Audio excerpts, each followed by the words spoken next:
ဒီလေအင်အားမိုက်ဆိုတော့ခိုးထွက်လာတာရပါတယ်ဘေဘီမရဘူးလေကိုရဲ့အမရဲ့ရှိတယ်ပိုင်ပိုင်ရေဗမာကိုရက်ွက်တဲ့အဆိုင်မှာကြောက်9လုံးလောက်တော့ပြောနော်ငါသေးဘူးဟမ်ညမအားဘူးဆိုဘာလုံးဟုတ်ပြီအမရဲ့လေးတဲ့ချိန်ထွက်ခဲ့ပြီဟယ်လိုအေးငယ်မဒီဘယ်လျှောက်သွားတာတော့ဒီကငါတို့အိမ်ကပိုင်ပိုင်လေကြောက်ရုံနဲ့ဖုန်းပြောပြီးတော့တနေရသွားကိုချိန်နေသလိုပဲနော်တက်လေးကဒီလက်တောက်လောက်လို့ဒီကလေးဘာလျှောက်တော့လာလဲမသိဘူးခုနောက်ကိုလိုက်ရမှာငယ်ပြန်လာကြကြလားအေးဒါပဲဟုတ်ကိုဘေဘီတိတ်ဆောင်ဝင်ဝင်ခဲ့ပြီဟုတ်နေပြီလားကျိုးတဲ့ဘက်ကိုလာခဲ့လေဩအဲ့ဒါမှလာအတူလာပြီဒီဘက်မှာဒီဘက်ကိုသွားတာနည်းလဲလက်စိတော့ကြည့်နေပါမယ်လက်ရှိဟာတိုင်ရစောင်းလုံးမကောင်းလားဘယ်လိုတိုက်ကြည့်မအောင်မသိဟုတ်ပါ哦，那sorry，ရပါရဲ့ကိုကြီးရဲ့တော်ဆဖြစ်တာပဲတမင်တကာမှမဟုတ်တာပါလိုက်နော်ဟုတ်ကဲ့ချော်လိုက်တာချက်စရာလေငယ်မောက်လွတ်သွားမယ်ဟိုကောင်မလွတ်သွားမယ်လားလောကိုဘေးနားရောက်နေပြီတော့ဘေဘီကျိုးနာရောက်နေပြီဘေဘီကိုကကျိုးတဲ့နားနားပါပဲလေဟာကိုဟိုမှာတွေ့ပြီကျုံနည်းနဲ့လာတွေးဖို့ကိုတရိษံဝင်နေဝယ်တကူးတကနော်ကိုစားရကြပါလေခြံနေဘောဘေဘီကိုလွမ်းနေ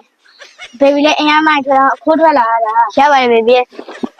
မလေးဟုတ်ပါပြီ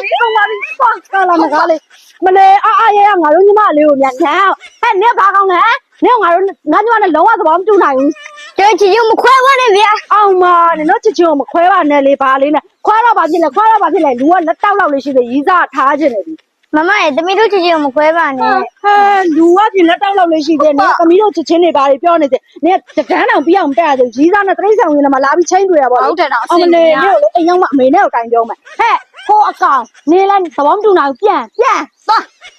ဟာခင်ဗျကျွန်တော်ညီတွေအဲ့လိုတော့မပြောသင့်ပါဘူးဗျာဟုတ်တယ်ဗျာကျွန်တော်တို့ကအဲ့လောက်တော့ပြောစရာမလိုပါဘူးဗျာဟာညီမလေးအေးဟုတ်တယ်ညီမလေး ညီမလေးတို့ပဲကိုကြီးတို့ပဲ ညီမလေးတို့ပဲ ကိုကြီးတို့ပဲ ညီမလေးတို့ပဲကိုကြီးတို့ပဲဟာဒါကိုကြီးညီလေးလားကိုကြီးညီလေးအချောလေးနော်ဟဲ့ဒါမျိုးဒါမှန်းသိနေစောကြီးတဲ့ငါတို့ပြောပါတယ်ဒါပုံမှန်လည်းပုံမှန်ပေါ့အချောလေးပဲအဲ့ညီမလေးလားဟုတ်တယ်ကညီမလေးဟုတ်လားညီမလေးနော်ဆရာလေးနော်အမကြီးတူလားဟုတ်တယ်ဟိုပါလေခုနအကိုတို့ကတိုက်မိသွားလေညီမလေးကိုချက်ချင်းရင်ခုတာသိလားညီမလေးတို့ရောပဲသိလားအရင်ဒိန်းနဲ့တော့မှတဘောမတူနိုင်ဘူးဟမ်ဟဲ့အာရ